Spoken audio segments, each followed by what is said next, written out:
Much, Rabbi, and thank you, Women of Vision and Standing Together, and Pastor and everybody who worked so hard to bring this event together.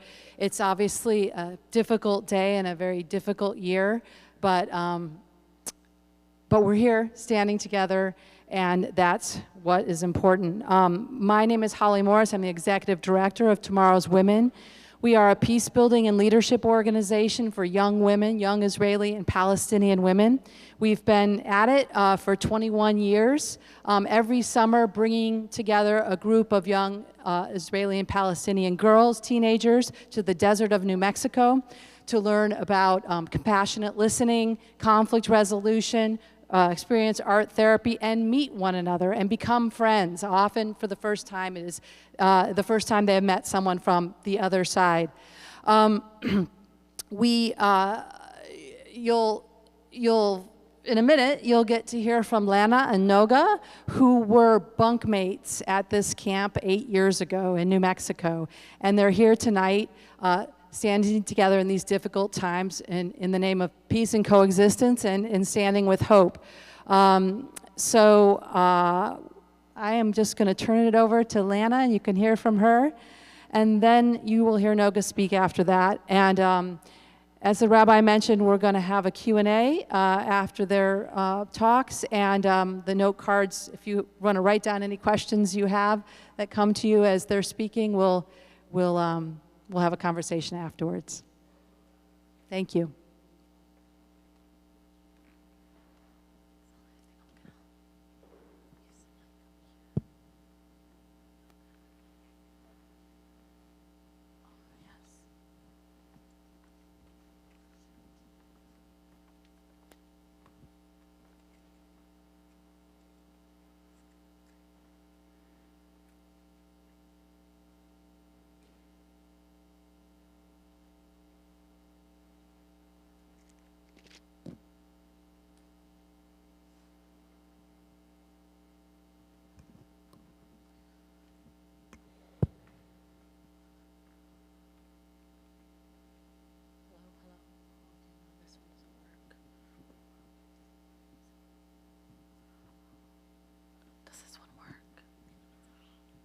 Hello?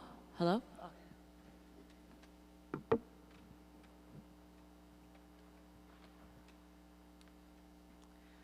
Hi everyone.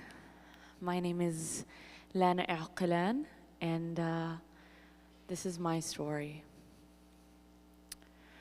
6 months ago, I was boarding a plane from LAX to Jerusalem, and my passport was flagged. El Al security agents from the Israeli airline searched me without any regards for my privacy, ripped through the contents of my suitcase, and confiscated all of my carry-on items other than my phone. I wasn't allowed on board a toothbrush, a book, a computer, not even my medications from a recent medical room visit. Then, the head of security was called over to interrogate me. She asked me what I was doing in the US. What was I doing? I was on a speaking tour for peace, very much like this one. Yet I was treated in the airport as though I was a criminal. This happening not in Israel, but on US soil where I am a citizen. I was born and raised in Baton Rouge, Louisiana, where both my Arab parents owned not a Middle Eastern, but a Mexican restaurant. And when I was 8 years old, both my parents decided to move back home to Jerusalem so their kids could be in closer touch with their roots. Though I stand in front of you all today and I call myself an Arab and a Palestinian, I did not embrace that identity when I moved back home to Jerusalem. I only considered myself an American back then. To that 8-year-old little girl, being a Palestinian was confusing and scary. It meant the fear of waiting for hours for my mother to return after being detained at an Israeli checkpoint after visiting her family in the West Bank. At that time, my father's siblings and I didn't know if we would ever see her again. I didn't want to be a Palestinian. I didn't understand what it meant. I even refused to speak Arabic. But that little girl grew up, and at 16 years old, I joined Tomorrow's Women's Peace Building and Leadership Camp in Santa Fe. It was there where I met Noga, my camp roommate and my dear friend. Words cannot begin to describe what my friendship with her means to me right now. This past year has been so dark, and our friendship has been a point of light. I hold on to the remaining shreds of hope, knowing that Jewish Israelis like her condemn the killing of innocent Palestinians, and Palestinians like me who cry when Israeli hostages come home in body bags. Tomorrow's Woman is also where I met my Palestinian self, where I finally embraced my beautiful hybrid identity. You see, during the first part of camp, we enjoyed bonding activities like talking about our lives, culture, art, why some men don't deserve the time of day. Typical teenage girl stuff. Yet talking about the conflict wasn't easy. Yes, we screamed, we fought. Once we refused to sleep in the same room. But when camp came to an end, none of our fights really mattered anymore. At that point, we were like a family.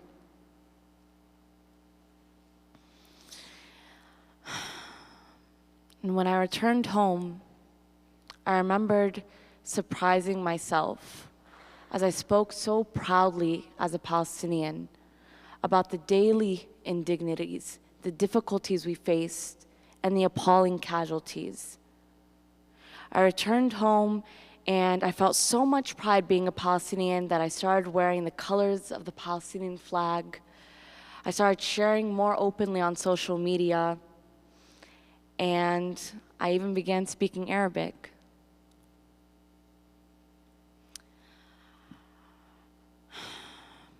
I launched my journalism career just as the war broke out nearly a year ago.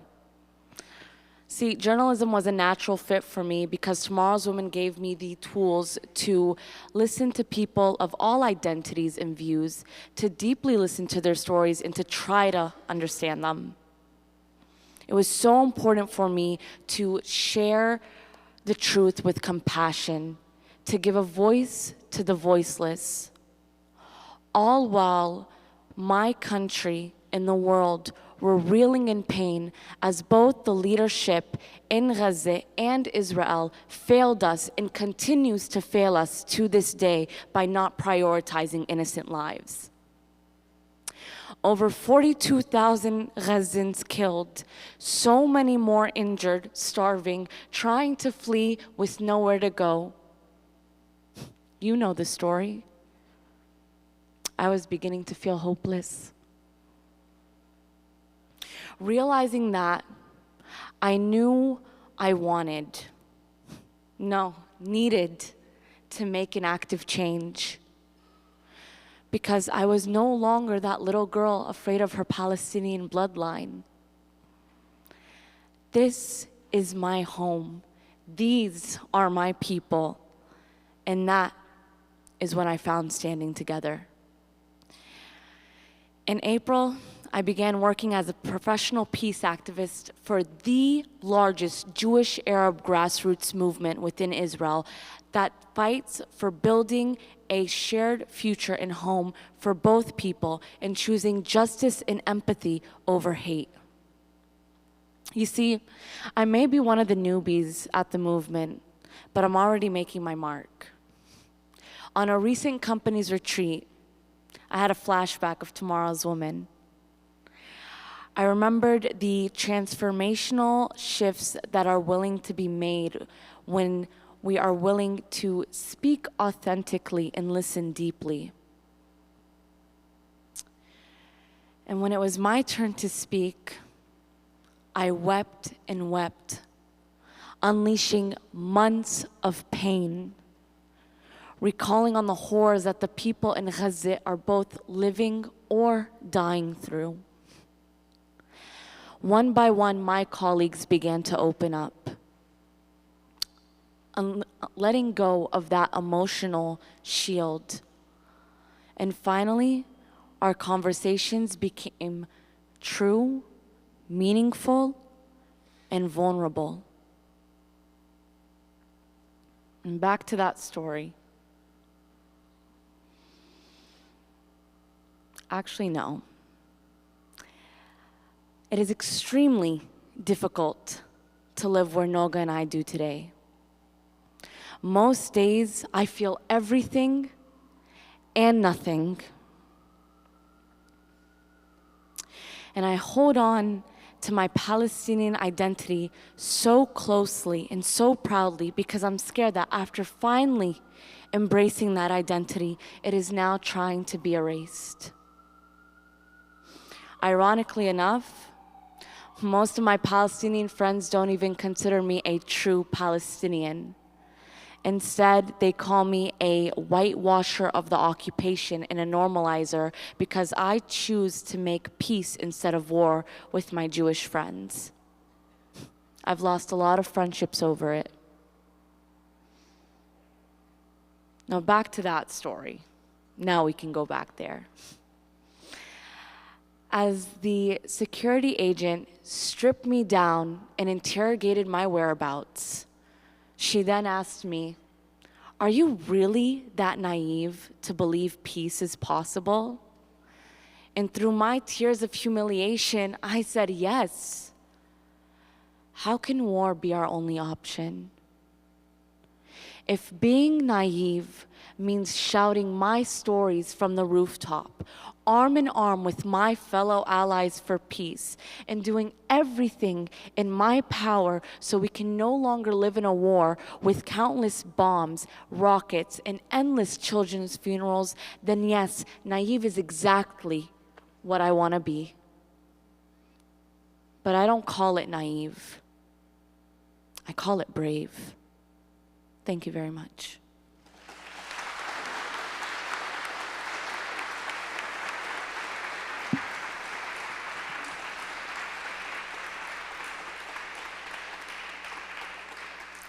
And now I'll be passing the mic over to Noga.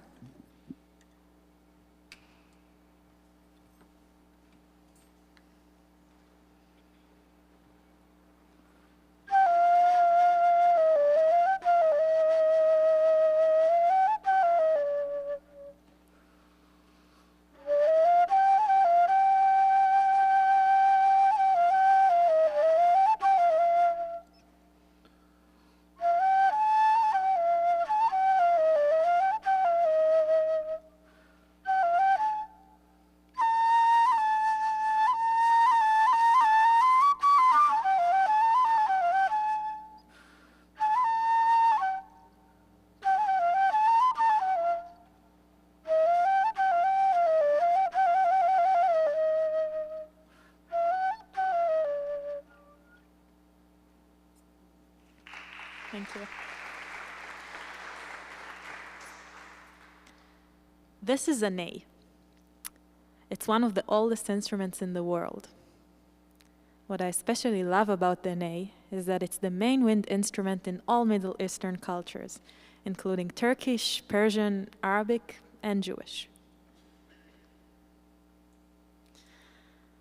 So, here I am now, a 24 years old Jewish woman who lives in Jerusalem, a professional Middle Eastern musician and teacher. Music is such a huge part of who I am. It is my joy, my solace, my love language. I first picked up the flute when I was 9 years old. And that is the same age that my dear grandma Leah was when Nazis invaded the Netherlands and took her and all of her family to a concentration camp. Just before World War II was over, she and her family were freed in a prisoner's exchange, but on her way to freedom, her mother passed away. The remaining members of her family found refuge in Israel. 3 of my grandparents are Holocaust survivors. Their stories of survival and the horrors of the Holocaust are a big part of who I am. Every year, on the holiday of Passover, my grandfather used to bring out a yellowed handwritten Haggadah, or prayer book that his father managed to secretly create while he was in a labor camp.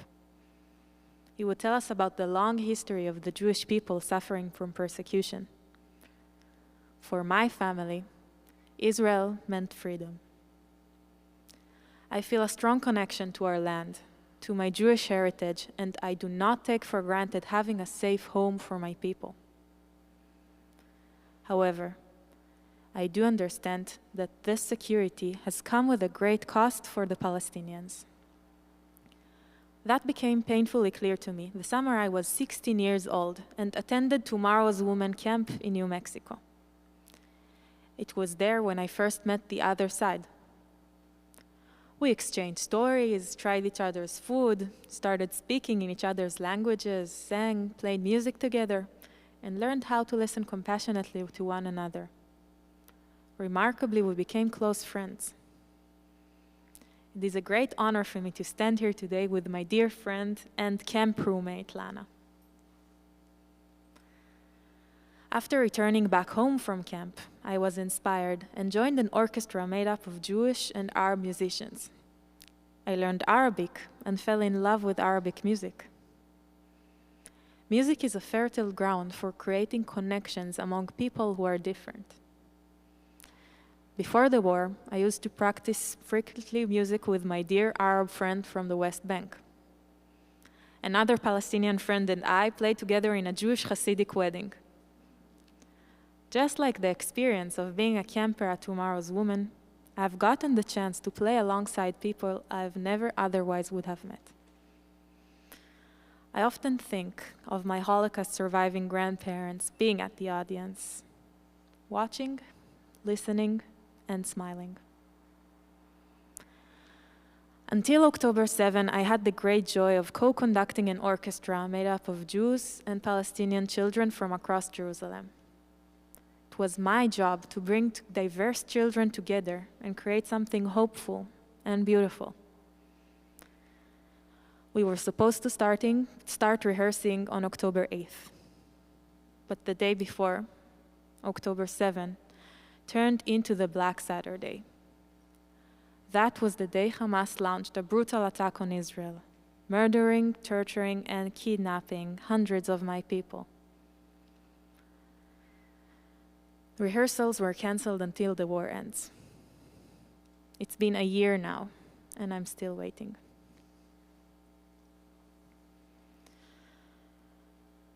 Israel is a small country, and we all know someone who was a victim of October 7. It is hard for me to understand all the horrors in war. My sense of safety and well-being at home has been shattered. Immediately after October 7, I wasn't able to listen to music or even touch the nay. To just think that hundreds of young music lovers, just like me, were slaughtered in a music festival while celebrating life was too much pain to bear. One of those who are still kidnapped is my dear friend's brother, Evyatar David, a talented guitarist himself. Today we know he's still alive, but so far from being home. In addition to Evyatar, there are about 100 Israeli civilians, including children, that are being held by Hamas terrorists as hostages, prisoners for a year now. The pain among us is huge as we do not know their fate or well-being, and we cannot wait to see their safe return back home. As this horrible war drags on, Our lives feel so uncertain and stalled. This summer, I was ready to lead an incredible journey across the country for a group of 100 teenage, including a visit with Lana to learn more about her perspective as a Palestinian. But last minute, it was canceled due to the threat of massive missile attack from Iran and Hezbollah. That nearly broke me. Living in a region has become so demoralizing. There is no place in the country that the war does not affect ordinary people.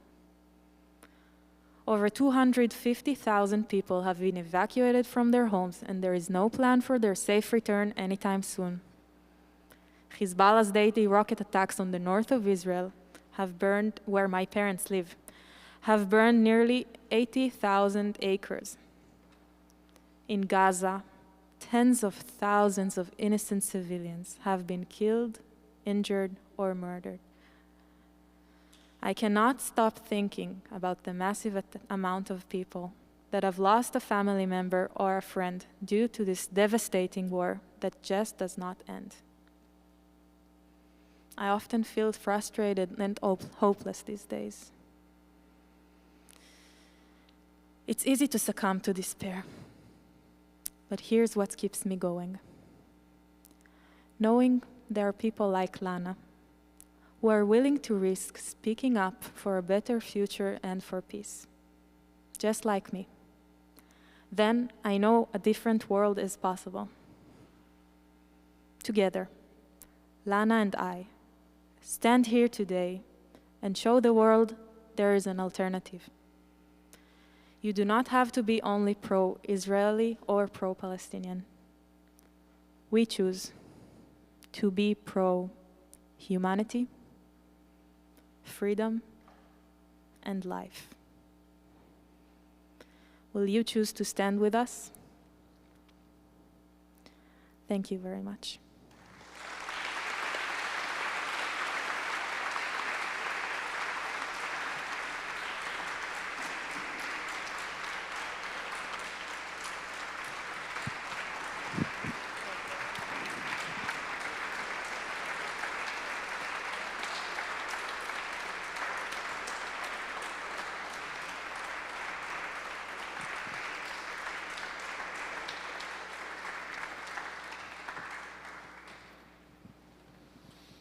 Shukran, Lana.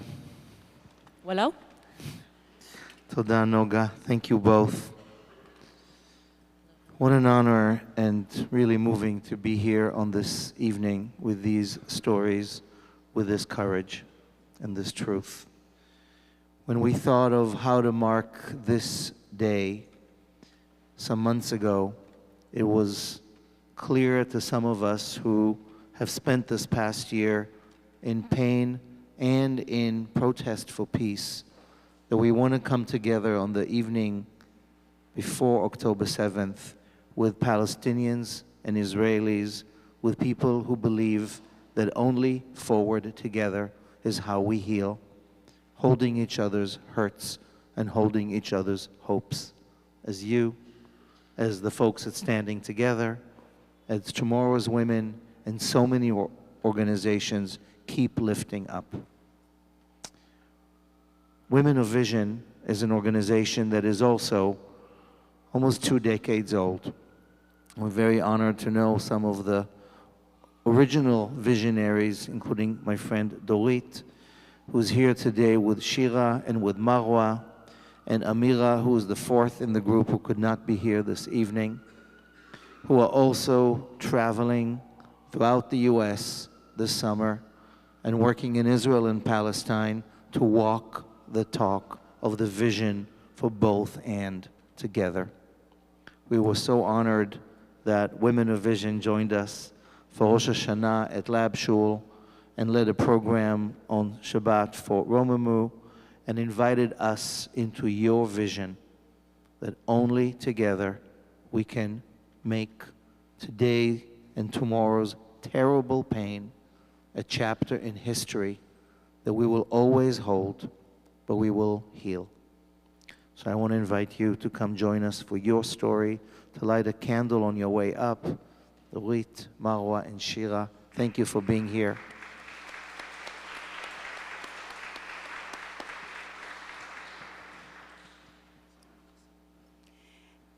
As a grandmother, I stand here with tears from these beautiful women of tomorrow, honoring you, wanting to bow to this future that we stand for.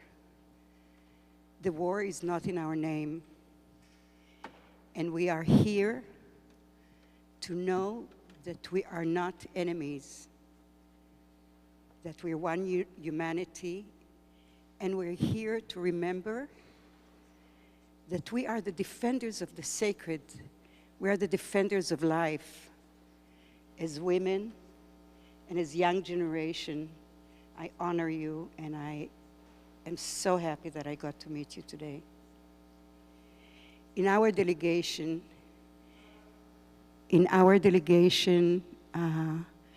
we have amazing, brave women that we went together and lit candles for each other like we do at home. At home, we meet in Israel and Palestine. We meet every new moon. We meet and we empower each other. We hear the stories and we cry and we hold each other. And we truly pray for better days. Every time we started with lighting the candles, that really holds this vision that we are the leaders, some of them from my generation that went through so many wars, and I started my journey when my brother got killed, and seeing my mother and seeing the pain that was so strong in our home made me really become a warrior of peace. And I found my sisters. I found this amazing singer that you'll hear her soon, Shira Golan, which brings her prayers all the time in every circle. We don't stop to work since the beginning of this year, in the beginning we were a little bit frozen. It took us like a month until we started to create more and more and more circles and more connections, and going to bereaved families from both sides, from the Palestinian side, from the Israeli side, and crying together and praying together. Marwa is my beautiful young sister that is part of Women of Vision. You want to say something? No? And Marwa is really holding a deep knowledge. She studied conflict resolution, and she's doing sound healings and many beautiful things in our circles and in our places where we do our work. And right now, each one of us is holding a vision, like a school for leadership, an academy for leadership for women from the Palestinian side and from the Israeli side, that you probably will come in the next few years in the future. And we really hold this, we hold the vision every day more and more and more. And we just ask for good eyes. Hold a conversation for who is right and who is wrong. Let's all hold this vision that we can create a better humanity, that we can stand there together, especially us, the women.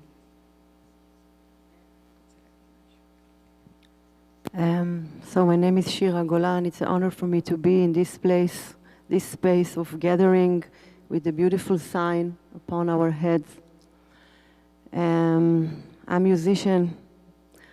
I'm singing in Hebrew and Arabic. I study Arabic music to connect the people in my country, because music, as Noga said, is a great healing. It's a language that everyone understands. So I am naive like you, Lena, and pro-humanity like you. And I will continue to sing and to pray for peace, for humanity, because we are one heart, and we are all sons of Ibrahim. That's what I believe. And I'm not dealing with politica. I'm dealing with the space of the heart. Thank you.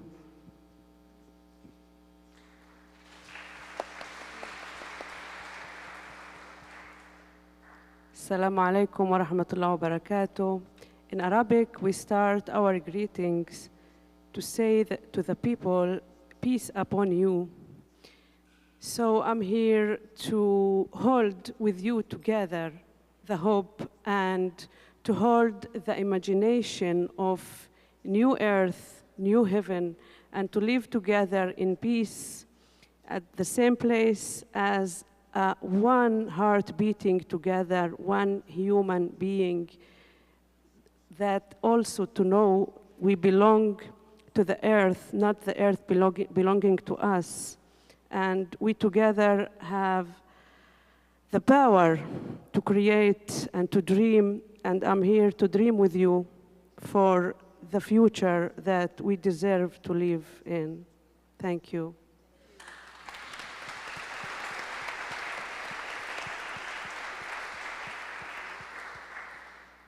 So we're lighting here a candle for agreeing to be visionaries and to be dreamers and to know that we're not the only one. We will walk this journey no matter what, dreaming and knowing that it's the only way that we can survive.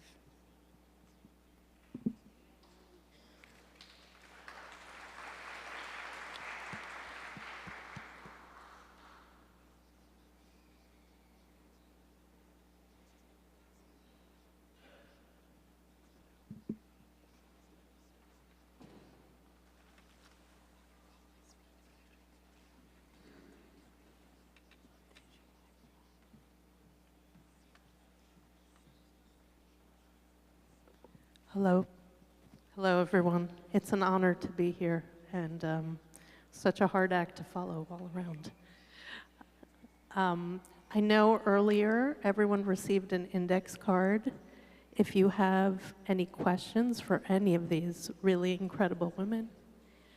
Yes, and they're, if you don't mind. Yeah, come on. No, of course. Then there are people collecting the questions. This Q&A will be a little brief, but we might have some time at the end of the event to catch up again. But we would love to hear a few questions from the audience, so please.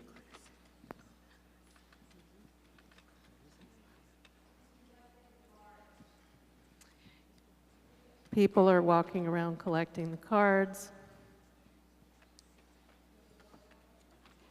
Do we have more cards?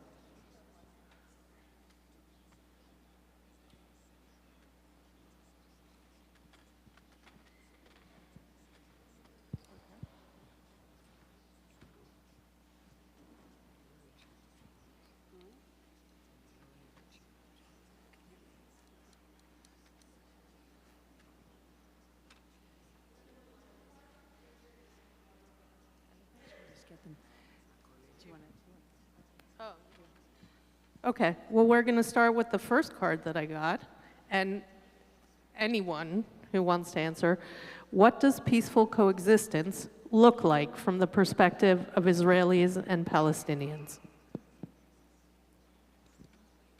You guys can pass those mics between you.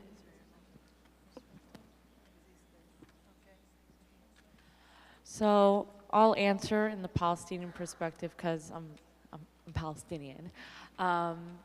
So for me, as a Palestinian peace activist, coexistence in a utopian world, we'd all be living in the same land. There wouldn't be a separation barrier. There wouldn't be checkpoints.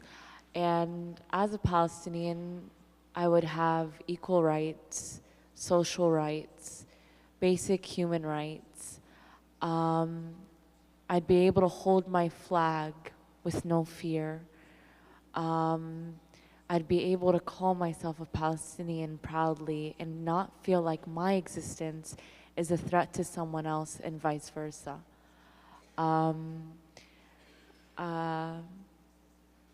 I'd also see that I could live side by side with my Jewish friends or my Israeli friends, and it would be great. So that's kind of like how I would vision it. I just told the vision that we are going to make a hafla of the street, that we are all, inshallah, dance together in the street at the same music. That's what I dream. And I can tell if I speak already that I have Palestinian partners, and we are create a community of women, Israeli, Palestinian, and we are just meeting every month. We are meet in the nature, and we just sit together and know each other, and asking questions and dance and laugh, and this is a start. I have a really crazy vision that Aravi and Ivri, which is the same letters, we find the common ground in the highest, and we see the importance of sharing, that we received this land, this area, in order to share it together in a very wise way. So the Ivri Aravi will find the real gift that each nation can give the other. And by that, we empower each one, we empower the other, because there is amazing similarities and there's amazing hashlama. How do you say hashlama? Completion? Completion of each other. Do you want a new question? I have fantasy that instead of we are fighting with guns, to fight with water guns. Yeah, this is my fantasy. Or flowers, to throw flowers. Yeah. Okay. So what is the hardest part of the work that you do? And can the story of how you overcame that very hard part help others see the truth of your work? Can you repeat? Yeah. What is the hardest part of the work that you do? And if you tell the specific story of how you overcame that hardest part in what you do you think that could be a light unto others, basically, so they can also overcome their hard parts? In our meetings, sometimes we get to moments that some people try to prove the other one wrong. And we go to a political conversation that it's impossible. It brings so much rage, anger, frustration, pain. And it's like when we enter this, we have to do something artistic like dance or sing or even do some screaming work to release it. And then we go back to understand that we meet in a field that is beyond right and wrong. And in this field, this is really what we're downloading, and this is what we do. But sometimes some people come with so much frustration and pain that they have to go to this conversation, and we need to release it. And it's not easy. And there's moments that we really freak out from the helplessness of the conversation. We stay there, we cry, and then we get back to the place where we remember that as women, we are life givers and we are not going to stay in this place. Thank you.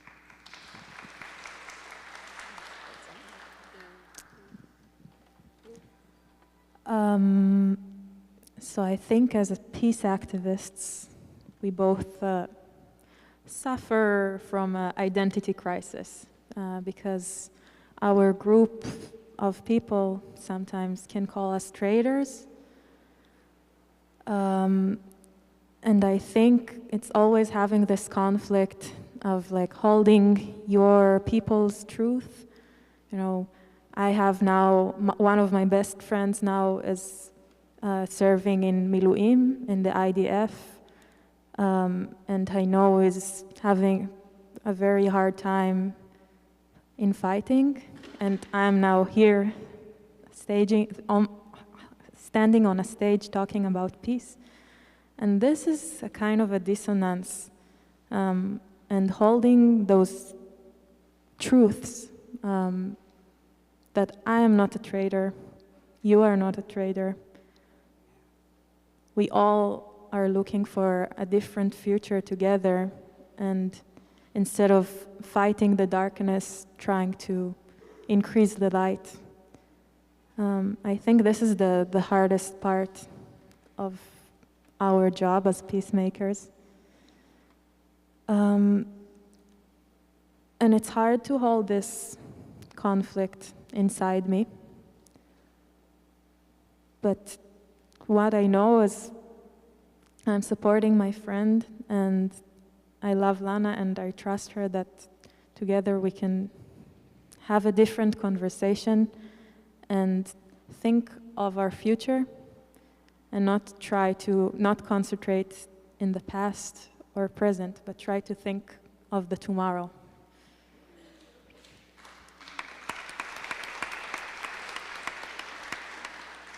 So there's been several questions along these lines. What about the men?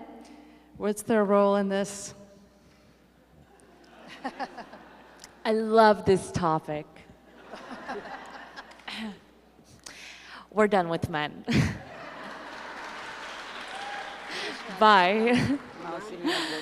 To all the men out there, we love you, but y'all gotta sit down. You gotta leave this to the woman now. I'm sorry. The women, we know what's up. So, thank you.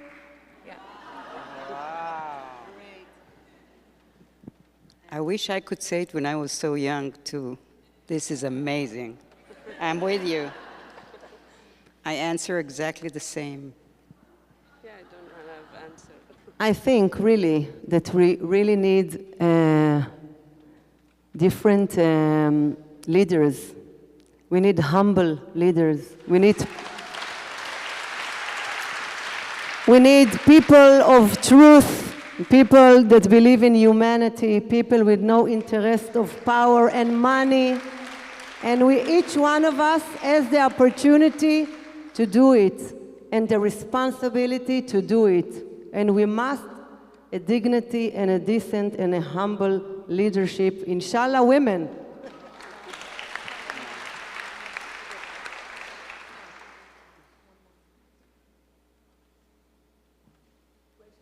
What's the best question you've ever gotten from an American audience member? I have to answer this, and this is a good story. Noga and I, recently in March, we were on a West Coast tour, also spreading peace messages, and we had the honor and privilege to go to the Bush School in Seattle, if I'm correct. And we were speaking in front of a group of 12-year-olds all the way up to 18, and they were just these young kids, and they were listening to our stories, and a 12-year-old boy, or girl, I forgot, it doesn't matter, asked us the question, how do you cope with pain? And to hear that from someone so young, and someone who held our stories so close to their heart, all they could think of was, how do they cope with that pain? So I think that was one of the best questions we were asked at that tour.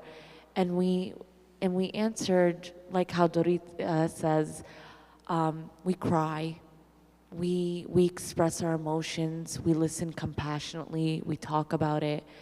But I think that question was by far the best question I was ever asked. We were both asked, actually.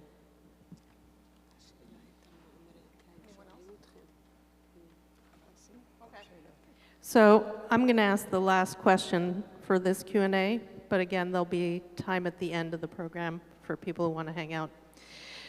What can I do? How can I make a difference right now? And before I let them answer, we all know, as someone who is actually sitting in the back phrased this for me, with Americans, we vote with our pockets all the time. And with the registration, you've gotten donation links to 3 amazing organizations: Women of Vision, Women of Tomorrow, and Standing Together. So I put before you that even though it is only an entree point, every dollar you can send to left-wing causes in the land is literally an act of devotion. But now I'm going to let them answer. What they can do to help and make a difference right now.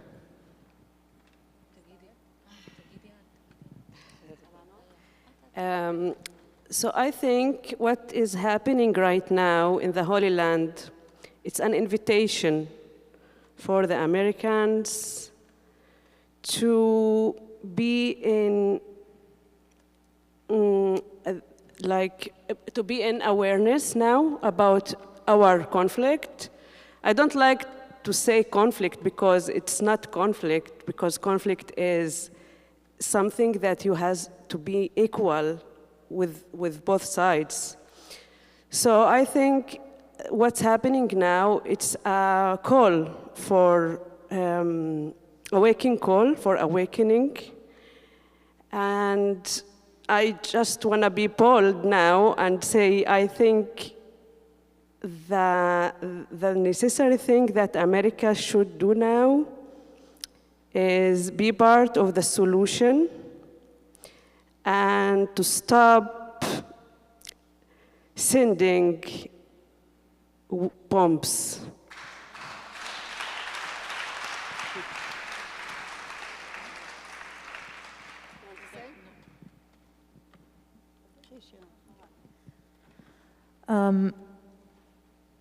One of the only things that give me hope these days are organizations like Standing Tomorrow, Women of Vision, and of course Tomorrow's Women, who's the organization me and Lana are part of.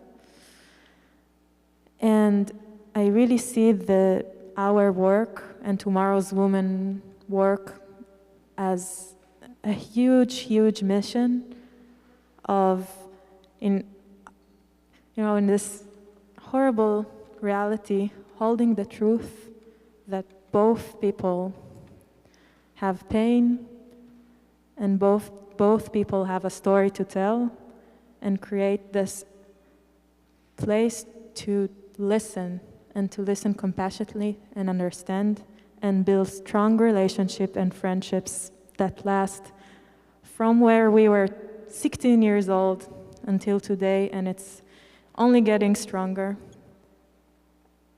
And in these days, it's hard to imagine a normal reality without these kind of organizations still happening, because there is so much hatred in the streets and so much fear. And bringing together Palestinian and Jewish girls into a summer camp in New Mexico to start talking about the conflict is just an amazing, amazing mission. And supporting organizations like Tomorrow's Women and all other peace building is one of the most important things I think that we can do to help building peace. Because I really see it as, Tomorrow's Women is just creating a reality that is just not possible in our world now. Creating an amazing reality of us having the ability to be friends. And I think without Tomorrow's Women, we would never have the chance to meet each other and to learn so much about each other's narratives. So supporting peace-building organizations would be the best help. And wow, I'm so excited. And please tell people about us. If someone asks you, tell that there is light in the Middle East. Spread the light with us, with your good eyes. Don't stand with side. Stand with humanity. This is all what I am asking you. And continue support those events of togetherness and unity, because there is light from the Middle East. There is light, but the governments, they have interest not to tell us about, but so many good things are happening, and we need to reveal this light. In a dark room, we need only one light, one candle light. So be with us this light. Thank you. Again, I have to say how I honor this young generation, and I honor all the women at home that are supporting any kind of coexistence and any kind of support for each other. Women of Vision is an umbrella for all those women. There's so many things that are happening right now. So we call them, and we call the young generation and the elders, and we go to villages and we do this work all the time. So we want you to be part of it in any way that you can, through Zooms, through coming and visiting, through supporting financially, through any way that you can be part of that. Thank you so much.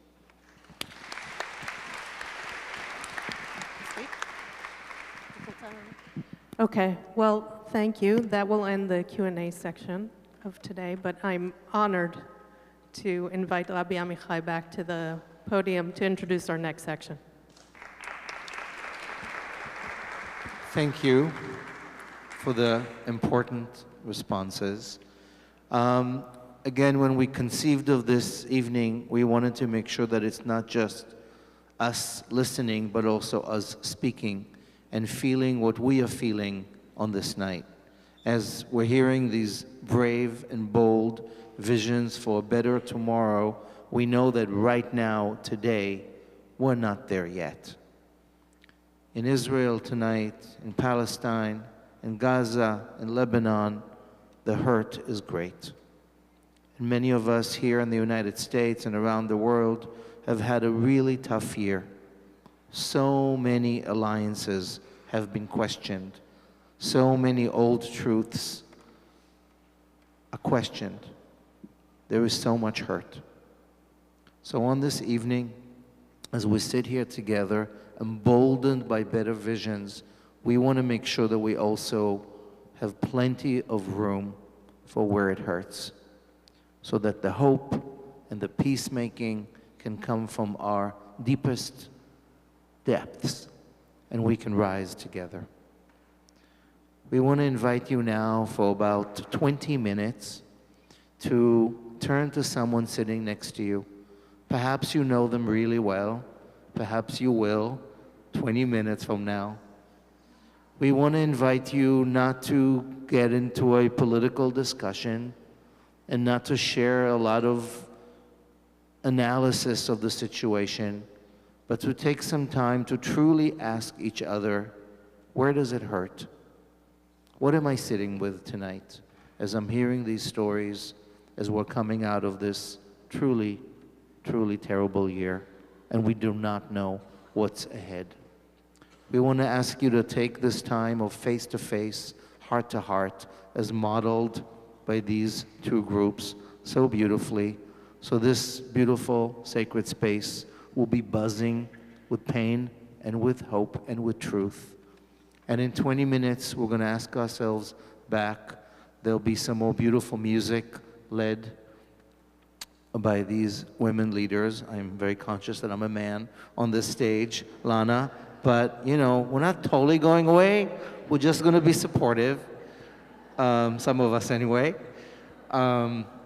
And then we're going to be done just before 6 with an invitation for you all to stay here and engage in conversation with some of the leaders, or join some of us down to the river, to the Hudson River, that way actually, to be part of the Jewish ritual that happens on these days called Tashlich, where we get to shed what we no longer need into the waters of the river that will carry it on.